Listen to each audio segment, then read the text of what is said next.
Hi everyone, welcome back to Travel 101 and welcome back to another travel video.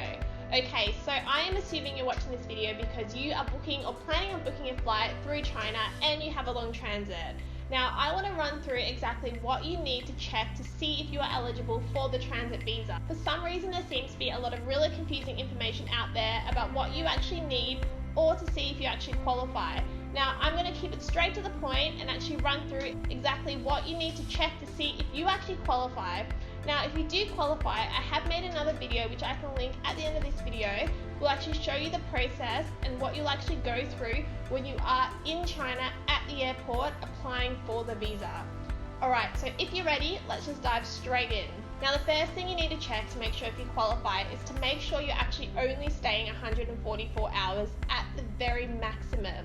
This is counted from when you land to when your flight departs. So if your flight is leaving 144 hours and 1 minute after, you will actually be denied entry. You cannot stay any longer than the maximum 144 hours.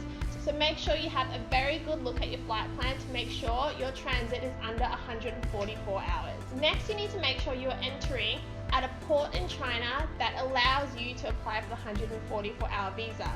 For example, not all cities in China will actually allow you to apply for the 144-hour visa. So if you're entering in Beijing, you can, but if you're entering in Guangzhou, you could only apply for up to 72 hours. I'm going to link in the description below all the ports that you can apply for a visa in China and how many hours you can apply at each of these ports, just to make it crystal clear for everybody. The next one is very important. You need to make sure you are from a country on the approved list for the transit visa.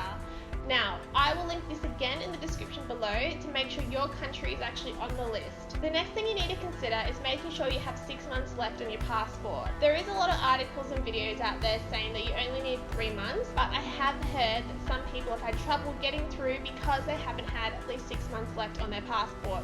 So to be completely safe and to cover all bases, I wouldn't actually risk entering if you don't have a minimum of 6 months left in your passport. And the final one, which I think is one of the most important, is to make sure you are actually transiting in China. This one can be a little bit confusing, so I'll give you a few examples.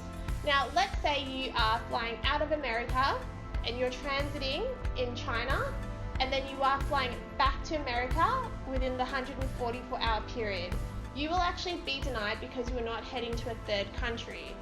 Now, if you are flying from America to China and to a third country, for example, Japan, that will actually be considered as transiting in China and you will be allowed to apply for the visa. I'll give you another example. Let's say you're flying from London to China to Australia. That will actually be okay and you will actually be given the visa because, again, you are going to a third country.